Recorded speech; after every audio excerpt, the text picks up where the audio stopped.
Yes. Hi, everyone. So I'm Loida. I'm an agent with TVC at eXp Realty. I have been in the business for 7 years, and I started creating videos on YouTube when I got my license back in 2015. And the reason that I started to create videos was because I remember being brand new and I wanted to know what it was like to be an agent. So I would go on YouTube and I wasn't finding anything. Not a lot of agents were talking about their day-to-day life. And I wasn't finding really any women at all talking about their experience. So that's kind of how I took that as an opportunity to start creating videos, just kind of sharing what I was learning and my experience. I was very consistent with posting and doing that, just kind of what I was learning. And I saw that a lot of people were enjoying that. And that's kind of how I got started on YouTube to the point that where I am now. And also another thing, because I think we're going to touch on it. When I first became an agent, all I did my entire first year was door knocking. And then I transitioned to just focusing on cold calling for sale by owners and expireds. That is amazing. And I love just watching your whole journey, and the success behind it has just been really cool. Yeah. So why do you think realtors should be on YouTube? So YouTube, well, Google is a parent company of YouTube. So just to kind of give you a perspective, the views that I get, 54% of the views come from Google search. So people are finding me first on Google, and then that leads them to YouTube. Google also prefers video content. So it's really important for you guys to start creating content and putting it out there, because that's how people are more likely to find you, especially on social media. I can't tell you how many times I have created videos and I have gotten comments from not just agents, but also consumers that end up eventually reaching out to me through email or Instagram DM telling me that they're looking to either buy or sell a property. In fact, last year I got probably one of my biggest ones that came from social media, and it was a multi-unit for 1.6 million that came from someone that watched my YouTube videos. So video is really what's going to make you stand out, because nowadays I feel like everyone has a real estate license. So you have to do something in order to stand out and for people to remember you. So creating video, especially being women, people are going to remember you. And if your skills are on point, you know how to communicate, you know what you're doing in real estate, whether you're working with a buyer or seller, then that's what you should be creating content around. Eventually people start sharing it and they keep on coming back. And also consistency is key. That's what I noticed for me when I started. I was posting a video every single week. And I wasn't posting with the intention of, I want to become big on YouTube. For me, it was like, I'm going to do this. It's me stepping outside of my comfort zone. I'm not comfortable in front of a camera. I've never been the type of person to be a public speaker or anything like that. But I knew that eventually video was the way to get more business, put myself out there. And in real estate, if you're not putting yourself out there, no one's going to find you. So being consistent, posting every single week, it kind of became a habit for me.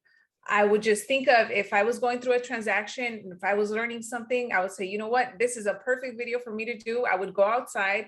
I didn't have a fancy camera. I started with my iPhone 6 way back then. My first 2 years, all of my YouTube videos were filmed on an iPhone 6 outside, no lights, no microphones or anything. And then that's just kind of how I went about doing that. So yeah, you guys really need to start doing video if you haven't already, or if you think, well, everyone's already doing what she does, or how am I going to be different? People might relate to you and they might not relate to like the next person next to you. So that's another thing that you guys need to focus on too. Yeah, I think video just builds such credibility that you cannot do any other way with just a post or with a photo. And then people get to see you, your personality, how non-salesy you are. I think that's great. And you really answered so many questions that I had in all of that. So it was perfect. So I know you mentioned in the beginning that you had an iPhone 6. Mm-hmm. What are you using now? So now, depending on where I'm at, let's say if I'm on the go, I'll use my iPhone, which is like, nowadays, you guys all have iPhones. They have like 4K, 1080p. So I want to say you don't even need like a fancy camera. Mm-hmm. But when I did transition from an iPhone, I got the Canon G7X, which is like a vlogging camera. So I got that. And then right now, the webcam that I use is actually a DSLR. So I use that also depending on what I'm filming. So like, let's say if you do have a DSLR, there's an adapter, it's called CamLink, that will allow you to transform your DSLR into an actual webcam. So I knew that I wanted to have something like this because I do a lot of Zoom calls and trainings, and it just became much easier for me to be able to have something already high quality to be able to record. But you don't need any fancy equipment to start. Just with your phone is perfect enough. Awesome. Do you repurpose the videos that you're putting on YouTube other places? Sometimes I will clip little pieces and post it on Instagram or on Facebook, or depending on what I'm talking about, I'll send it also to my database. So I do a lot of videos for consumers, whether it's tips, whether it's a series. I have a lot of videos that are also unlisted that are specifically for my database that are for me to send out so that they know that, you know, I'm your expert in anything that's real estate related. But I think repurposing is great because now you're recording one time and you're posting it in a bunch of different places. And what I have seen is that there's different audiences in different platforms. So maybe the people that are watching on YouTube, they're not on Instagram, and vice versa. Right. If an agent, so I get asked this a lot, or people will say, I just don't have the confidence, or I'm nervous about how I sound or what I look like, et cetera, et cetera. I'm sure you hear that all the time too, right? If an agent is struggling with confidence with videos, what is your advice to them? I would say you can start off by just recording a video, even if you're not posting it, but record it and look at yourself. I mean, because that's how you're going to get over it. I know that sometimes, you know, we record ourselves and we're like, oh my God, that's so cringe. I don't want to hear myself. And that's how I was in the beginning. And I remember being told, you have to listen to yourself and your videos, and because that's how you're going to figure out what you need to work on. So I remember when I first started posting videos, I would talk really fast and I was really serious. And I remember I would get comments from people that would say, oh, you're talking really fast. And they were pointing out the things that I knew. And it was kind of like, I know that I'm bad, but you don't have to like point it out for me. But once I started watching that, I got more confident, because if I can't watch myself, like, how can I expect other people to watch me?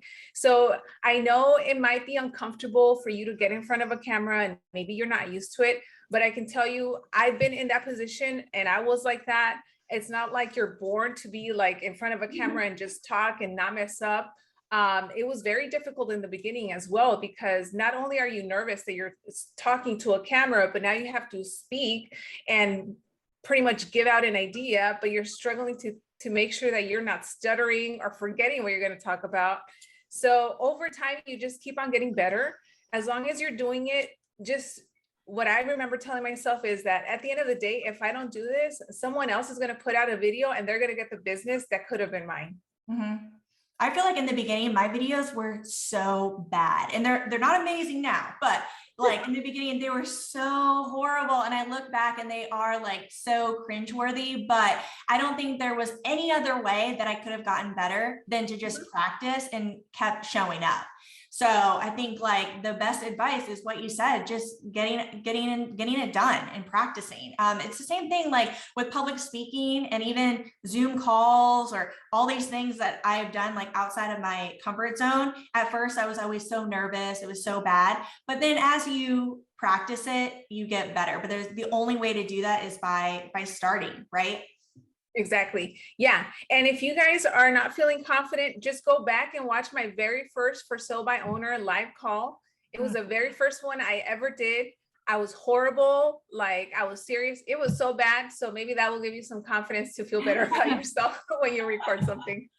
And what's interesting about you and myself is I feel like we're both introverts, but yet we both still show up so much on video, right? Like that's one thing that I hear a lot is like, oh, I'm not super outgoing or out there like you. And I'm like, I am a homebody and I'm actually really shy. So yeah, no, I agree. It's funny because if you would go back and ask like the people that I went to high school and college with that I would be doing this, they would be like shocked, like, really? Like Loida? And I'm like, even I would be surprised because growing up in school, I was the type of student that if the teacher asked for a volunteer, I would like look down on my paper, make sure no eye contact.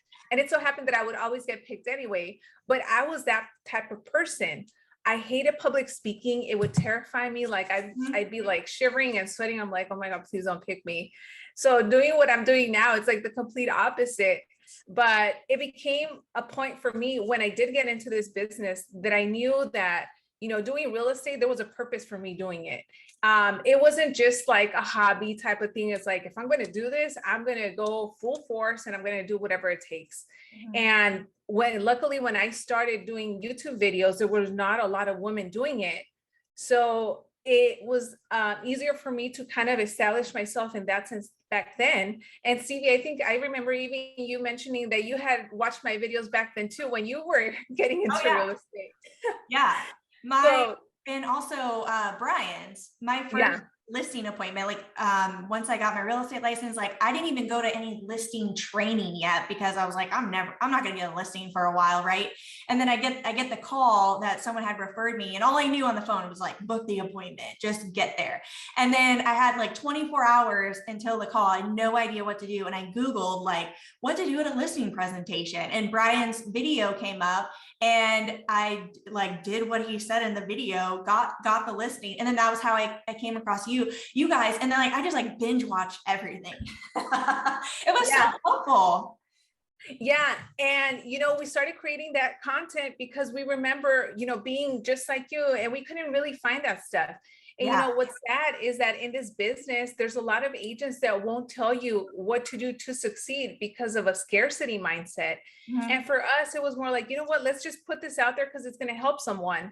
And now it's gotten to the point that, you know, I get messages and comments from agents that say, you know, I implemented that one thing that you mentioned at an open house and I got my first buyer, or I just got my first listing. And that's what makes me happy and fulfills me, because the way that I see it is that, let's say I'm putting out all this information out there on YouTube, which is free, maybe only like 1% will actually implement what I say. So for me, I don't mind, you know, giving you all of those tips because not everyone's going to implement.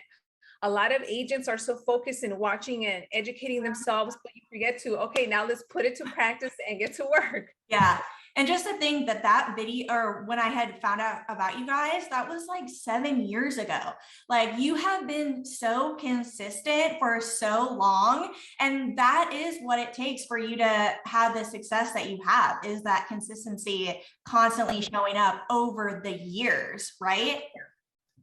That's incredible, because you hear all the time, oh, I tried it, you know, 6 months, didn't have success, I'm going to give up. It's like, no, you have to put in more time. A long time. Yeah, I think just with anything, you know, just the same with cold calling and prospecting. It takes time. If you're brand new, if you don't have any deals, you're going to have to talk to people and generate leads. Some of them are not going to be ready now. They might be ready in 6-9 months, but you can't just give up just because in 2 weeks you didn't get like someone that signed a contract or open escrow. I mean, it can happen, but it all comes down to patience and being consistent. I think that's why for me, it was more, you know, I'm still doing my real estate, my prospecting, but I'm going to put out 1 video a week. And it would take me in the beginning, you know, sometimes it would take me like an hour to film a video. I got very good at saying my name, and then I started stuttering, and then I forget what I would have to say. Then I'm like, okay, got to start over.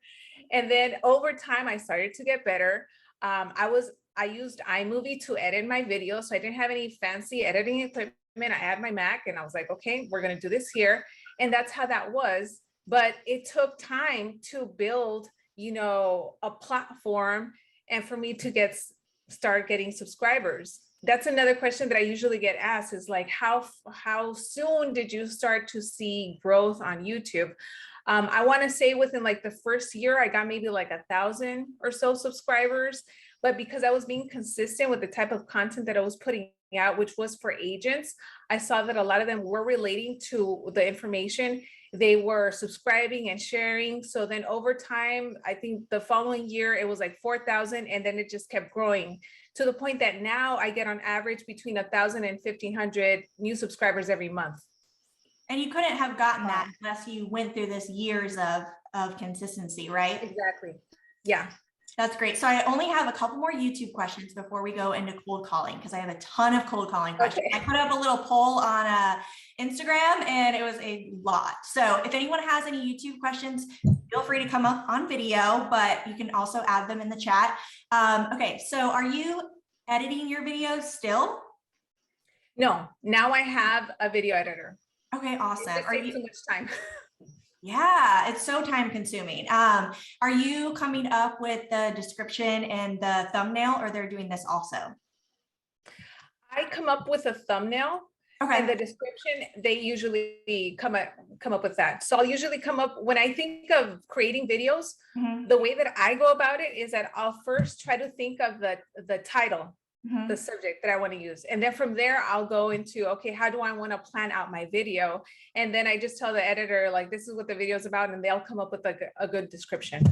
That's perfect. The training that I went to last week, he had Glenda Baker there. Have you heard of her? Yeah. She's on TikTok. It was awesome to see her on TikTok, and she's 55 years old and like freaking crushing it on there.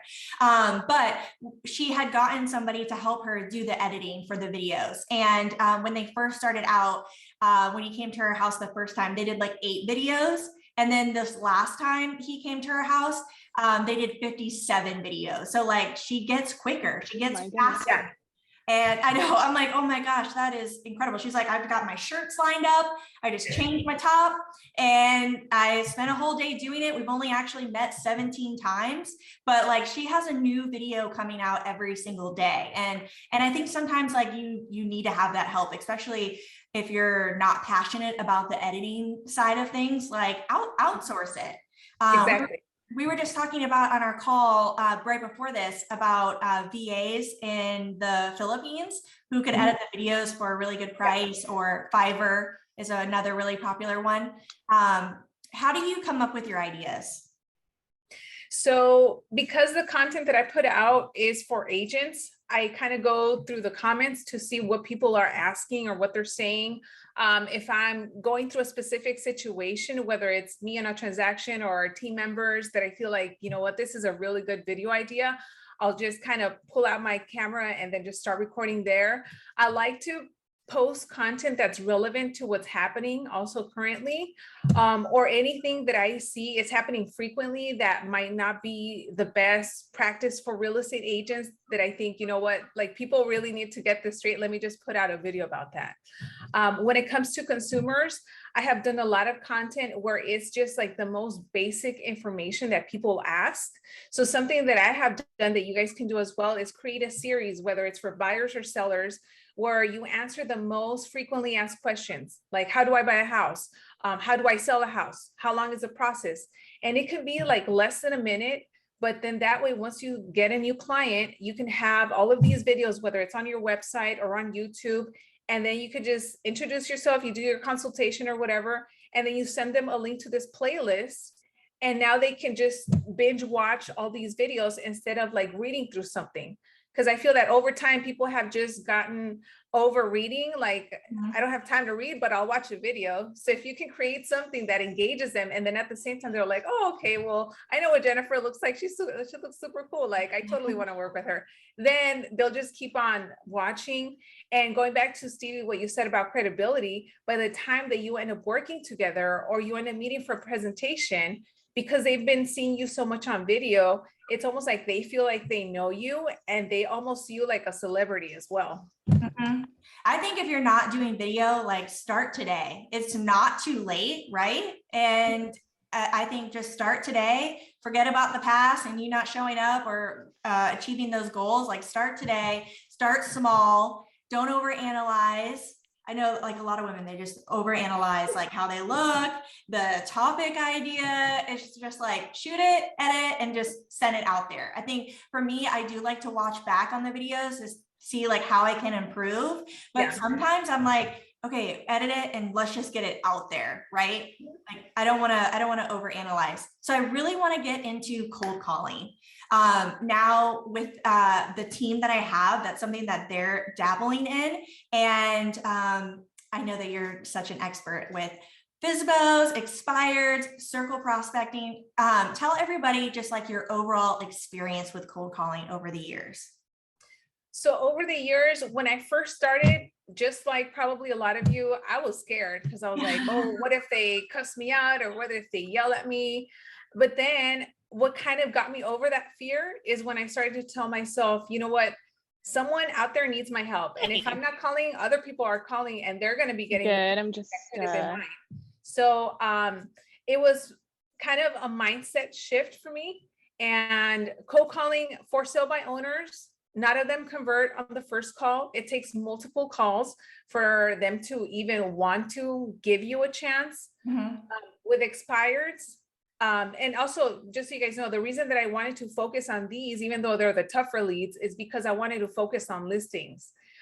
So I knew that listings for sale by owners and expireds, they have already some type of intention. So they want to sell. Now it just comes down to me going in there and figuring out if they're actually serious, motivated, and if I can help them. So in the beginning, it was difficult. You know, I had my script in front of me. I always kept it there. I remember FSBO's telling me, oh, why are you asking me so many questions? And I remember I kind of got hurt when somebody told me that, but then that just told me, okay, I need to get better to sound smooth on the phone so that they don't think they're questions, but I'm like pre-qualifying. So role playing really helped me a lot. I was role playing 5 days a week between 7:30 a.m. and 8 o'clock in the morning. So right before I started my calls at 8 o'clock, I would start with the expireds, and then I would go with for sale by owners, and then I would go to old expireds, and then that's kind of how I did that. And then in the afternoons, I would also role play from like 2 to 2:30. So I had 5 different role play partners. They were all located in different states. I don't think I ever even met any of them. Somehow we got connected probably through Facebook groups or like real estate conferences. And the reason that I wanted to role play with different people is because we deal with so many different personalities over the phone. So I had some guy in New York and I was like, just be like a straight shooter. So it was like a completely different person than from LA. And that's how I was able to get good with figuring out the type of personality that I was talking to on the phone, whether it was a driver or analytical, amiable, whatever it was. So then I started to get more comfortable. And as I was role playing, some of the same scenarios that we were role playing, I would get on the phone. And when I would get that like objection, I remember also almost having like a little swagger smile because I knew exactly what to say. And then I would get that appointment. And then it was just, it was like an adrenaline rush, but I was so happy and excited that I was like, I want to keep on doing it. But cold calling can get tedious and boring, especially if you're doing it for hours. So for me, it became almost like a game.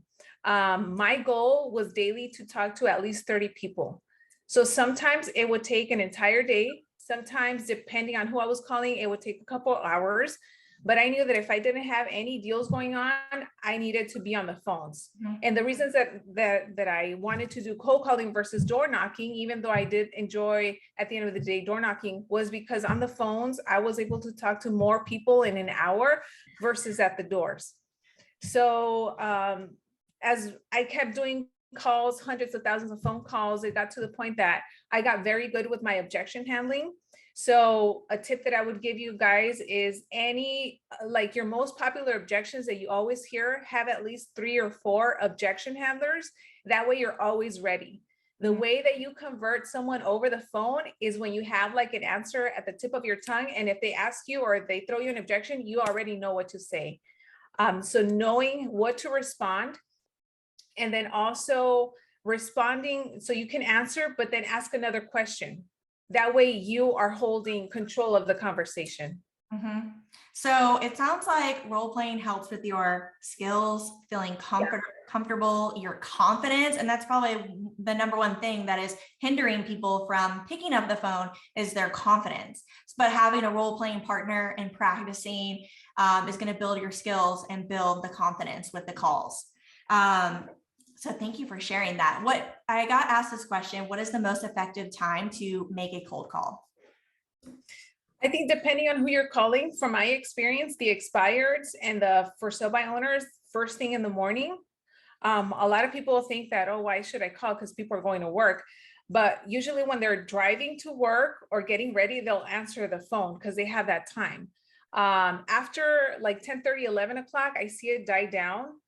Usually the follow-up time, I usually do it between 11:30 and 1:30, because that's usually when people take their lunch time. The dead hours that I have seen are between like 1 and 3, and then it starts to pick up again after 4 o'clock. Okay, cool. Are you making calls now still? Not really. Okay. As my business grew over time, now a lot of the business that I have is repeat business from my past clients, Yeah. referrals. Now I focus a lot of my time also on training the agents in our team. Mhm. So I still here and there do make phone calls. Like I was driving over the weekend and I saw a FSBO sign and I just like had this itch. I was like, I want to call them right now because I want to see if I can close them. But that's how it's become a game for me. Like I'm not afraid of picking up the phone, Yeah. because I know at the end of the day, if they're motivated and serious, I know that I have the skills to convert them. And that's the level that you guys should all get to. If you don't feel confident, it's going to take time, but you need to be making those phone calls to get better and know what you need to work on and what to respond. When I first started making phone calls, I was really nice on the phone. I would apologize. Oh, I'm sorry for bothering you. Over time now, I'm like, sir, you need my help. And like, I have no problem calling people out now, whether it's an expired or for sale by owner. The FSBO sometimes are like, oh, I'm not looking to list my house. And I'm like, great, because I didn't ask you if you wanted to list your house. So are you gonna, and then I'll just go on to my script. And it's kind of breaking that frame. They're so used to hearing the same things from every single agent that when you say something that throws them off, now you have their attention. And now it's your job to like go in and do whatever it is that you have to do with your script and the way that you come across confidently in what you're communicating with them. Mm-hmm. The agents on the team, they're newer, so they don't have the leads coming in and they say they don't have a sphere. So, we've really been dialing in on the calls, and I always tell them like, this isn't a forever thing, right? Exactly. The goal is to build up your database, build up your sphere so that you can get those referrals. And I don't think anyone ever does calls forever. It's just in the beginning. Yes, exactly. And that's also what I was told. I was told, you know what, you have to do these calls and prospect a lot for like your first 2, maybe 3 years, Yeah. but then you will have already built a database and people and clients to the point that the following years you can focus on other things. And if you do it correctly, all your past clients are going to be sending you business. People are already going to know who you are. So now it's just a matter of you continuing to show up and focus on something else. But yeah, you do not have to cold call for the rest of your life. Yeah. Temporary. So when you're doing the calls, like, how do you stay positive? How do you stay confident besides from the role playing and practice from that? Like, if you're just like having a bad mental health day or you're needing to switch your mindset, what is some advice you could give? So I like to have a mirror in front of me when I'm making phone calls, because I want to make sure that I'm always smiling. When you're smiling, even though you're talking to someone over the phone, they'll know if you're smiling.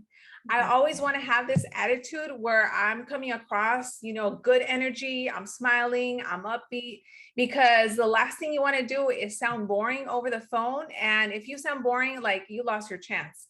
I like to say that it's like your first impression when you're making phone calls. So having that mirror in front of me helps me. Also, writing down affirmations before I start my calls. I'm the best cold caller in the world. I'm getting 5 listings today. And some of these things, they might sound funny and crazy, but that's how you have to talk to yourself, because whatever you write down, your mind is going to believe it. So it's like you have to hype yourself up. If you're at home in your home office doing calls, like maybe you don't have anyone else motivating you, you have to motivate yourself. So that really helped me. Sometimes I would not get any leads, but the intention was there. My mindset was there that I was the best agent and that I was going to convert whoever needed my help that day. I love it. Thinking about your goals too. Like, you have this business plan for the year, right? You want to go on that trip with your family, or, save money, all these things. Like, thinking about what your goals are, and you're not going to get there unless you are putting in the work. When you were making the calls, were you doing a single line dialer or a triple line dialer? I had a triple line dialer. That's the Yeah. way to do it, right? You can hit so many more people during that time. On our last call, someone did mention that they don't like to use the triple line dialer because there's like this couple second gap there where people think, okay, they're doing mass calls, right? Yeah. What's your thought on that? I've heard both sides. So here's a tip. This is what I would do. So I would use Mojo, and it allows you to pre-record like some type of message in case some other person answers. So what I would do is the message would be, hey, I was calling about your house, and then it would just cut off. So then the person that answers think that I was actually talking to them, and then we got cut off. So then when I call them back, it's like, hey, we got connected again. And then that's kind of how I would try to be smooth with that. But yeah, I have heard some agents that say, you know what, I just prefer to do like a single line, because what if two people answer and then I call back, that other person doesn't answer? For me personally, I just like to be efficient and be able to talk to as many people I can in 1 hour. That's why I went the 3-line dialer. Yeah, we're starting out with the single line dialer for the agents, just because I'm like, okay, I don't want you to be too overwhelmed. And I know it goes like pretty quickly with the triple line, but I'm almost thinking like, let's throw them in with the wolves. Yeah, so I was using Mojo, and then as of last year, I started using Batch Dialer. So Batch Dialer, if you guys haven't heard of it, it has the capability for you to dial up to 10 lines. Not that you want to do 10 lines, Yeah. but it's 10 lines.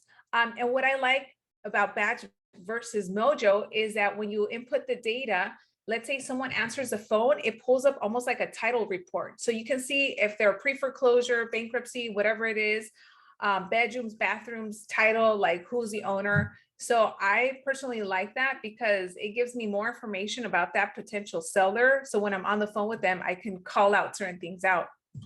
Can you buy the data from Batch Dialer, or do you have to use another software, another website? There's another website, I think it's Batch Leads, that you can get phone numbers and then they combine together. Or if you have like a CSV file of phone numbers, you can just upload it directly on there. Right. When you were using Mojo, were you using the Mojo data? No, so I was getting the data from Vulcan 7. Okay, gotcha. It starts in the FSBOs. Yeah. Did you think it was better? What was that? Did you think that Vulcan's data was better than Mojo's? Well, we never use Mojo, so I don't know what the accuracy is. I have used Vulcan 7, and the accuracy has been very good. I have also used Redx, and I don't know if it was just in California, but Redx was like the worst. It had a lot of bad numbers, fax machines. I have also used LandVoice. LandVoice is also decent with their quality, but out of all those three, I would say probably Vulcan 7 was the one that any phone number that was dialed, it was like the right number that picked up the first time. Yeah. So in my experience with calling FSBOs, I felt as though it's really easy to get the appointment to go preview the home. But I have heard from other agents, like, don't even waste your time. Like, only go to the house if you know if they're open to having the conversation about listing. What is your thoughts on that? I think it depends. First, I want to find out if they truly are motivated. Also, I want to find out what their reasoning is for going for sale by owner. I don't think I've ever said, you know what, I need to go preview the home to see if it's a fit for one of my buyers. So I've never been the type of person to lead on a FSBO to think that I have a buyer. Yeah. Or I have also never told a FSBO, you know what, let me do an open house for you. Because the last thing I want to do is tell a FSBO that what they're doing is okay, when in reality it's not. So the only time I would probably go preview or maybe stop by, I wouldn't say preview, I would say, you know what, I'm going to be in the area, let me stop by really quick so you can put a face to the name, is if I know that I have tried, if I have followed up multiple times and I have tried to go for an appointment and it's still not happening and they're close by, I'll find out when they're going to be there, and then I'll stop by for like a couple minutes. But it's never with the intention of me doing like a listing appointment. It's more like, hey, you know, I'm a business person. I'm going to stop by because I have other stuff to do. But I just wanted to quickly introduce myself, because I think that's kind of how you have to position yourself too, not come across like, hey, I'm desperate, like I'm here, like I can sell your house. It's more like, hey, you know, I have some other clients I need to get to. Just wanted to stop by here in case you change your mind or if you need anything. And then yeah. So when you go to the house, you introduce yourself, say that you were, in the area. Are you trying to go inside the house? Like, how do you keep the conversation going? What if they're like, okay, cool, Loida, nice to meet you. And then Then it's almost like I would have the same conversation that I've had over the phone, but now in person. okay. Because maybe now that they see me in person, they might be like, oh, okay, so she's a real person. Mhm. And then I'll just try to dig for more information, because they might be more open in person to set an appointment with me than versus the phone, because over the phone, they've already probably gotten like 10 other phone calls that I'm just another voice. So Yeah. I'll still have the same conversation. I'll go over whatever they have told me in person. I'll be like, oh, okay, so you're selling the house. Like, so your guys are definitely going to Arizona, blah, blah, blah. Mhm. And then again, I'll reiterate kind of like the importance of, working with an agent and what it could mean for them in their bottom line. Because I'm sure that you don't want to walk away with the least amount of money, right, Mr. Seller? So there's a lot of like tie downs and objection handlers that I would also say in person, just to kind of see if I can set that appointment. Yeah, no, that's great. Okay, so let's see what other questions I have. Someone asked, do you have scripts that you are willing to share? The scripts that I have used have been a combination of Mike Ferry and Kevin Ward, which I think you guys can find online, just Google. Mm-hmm. Yeah, that's kind of how I started. And then over time, as you know what you say, now you can start tweaking it to like your personality and how it is that you talk. Right.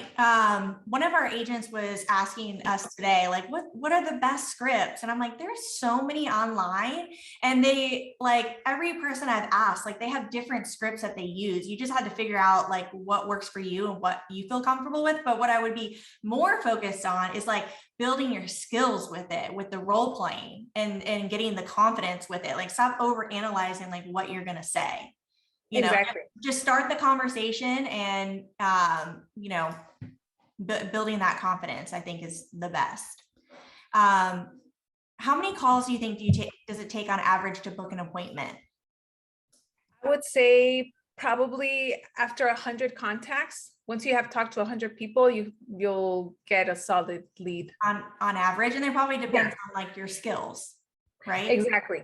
Yeah. Yeah, your skills too. And going back to what you were saying about the scripts, because that's a question that I always get to, like, okay, you send me your scripts.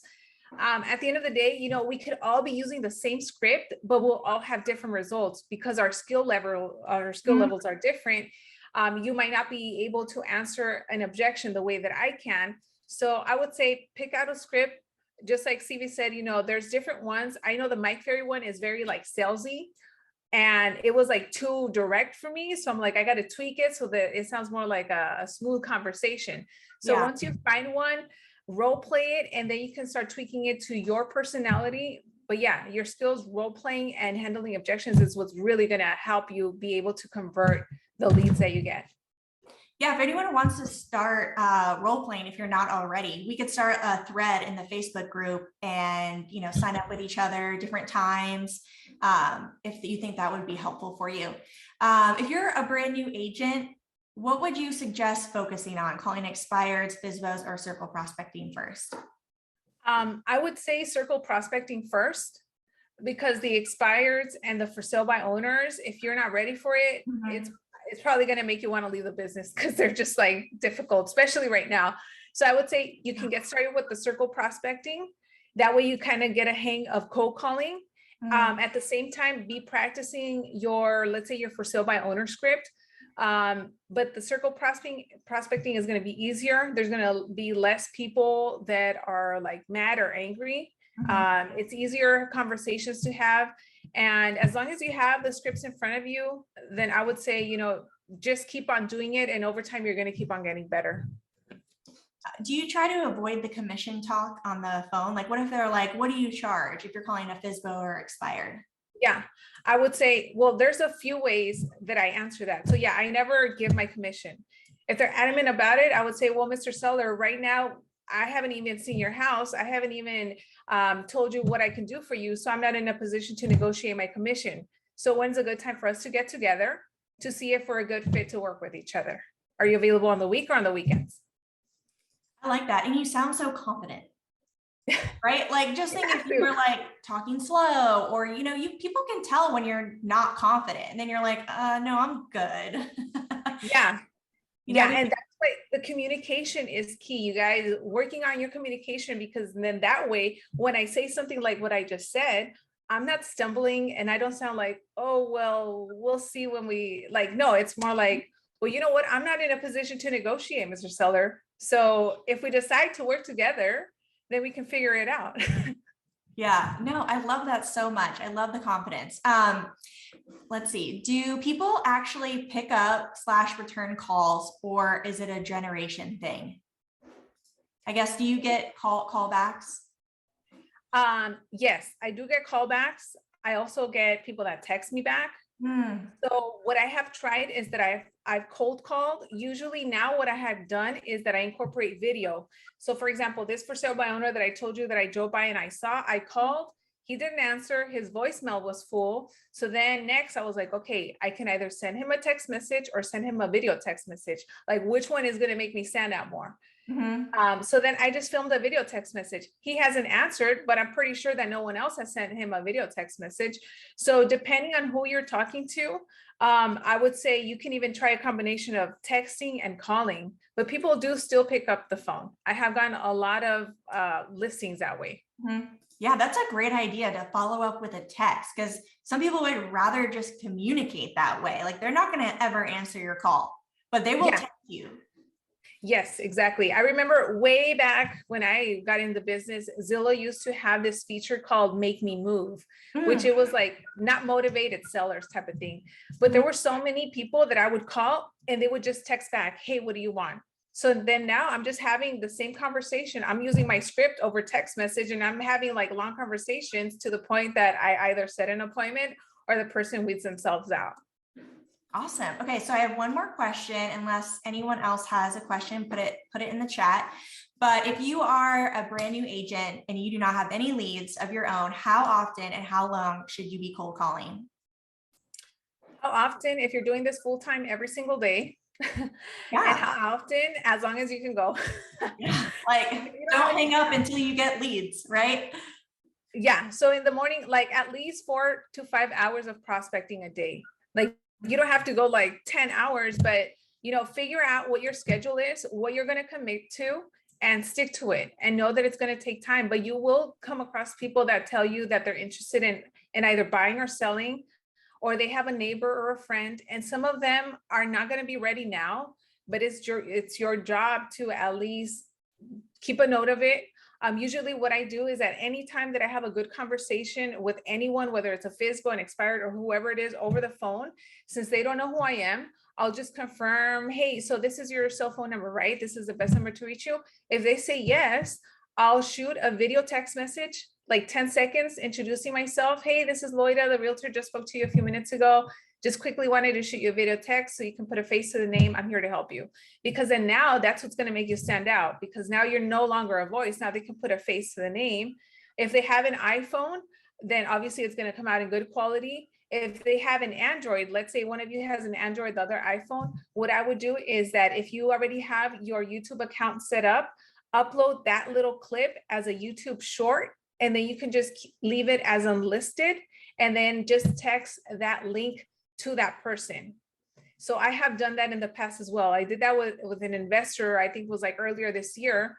And the cool thing about that is that I was later able to go on YouTube and see how many times they have watched that video. So I know that they saw it. That is so good. I love that. Cool. Well, I guess no one else has any questions in here, right? What is the data resource for dialers? Vulcan, I think you mentioned that, and Land Voice. Yes. Right. We've been using the Mojo dialer and using the Mojo data just for the neighborhood search, circle prospecting. And I think it's been fine, right, McCall? Like they've been some that aren't good, but a lot that are. But yeah, they've actually been, I'm pretty impressed with how they're doing. At least showing up. There's another service that I have used specifically to pull just zip codes and things like that, and that's Cole Realty Resource. Let me write that down. Yeah, I'll type it in the chat. Perfect. Well, thank you so much. I mean, this was so valuable for me. So hopefully it was awesome for everyone else and beneficial. And tell everyone your Instagram in case they're not following you yet, because it's awesome. Yes, so my Instagram is just my first name, Loida Velas, Velas. And then your YouTube, same thing, right? That's my full name. Yeah. Okay, perfect. Well, thank you so much for coming on here. I appreciate it. Yes, thank you for inviting me. And ladies, I hope that you guys were able to take a few tips in, and hopefully I start seeing you making some video content. Tag me. Yes, awesome, cool. All right, ladies, have a good day. Okay, bye. Bye.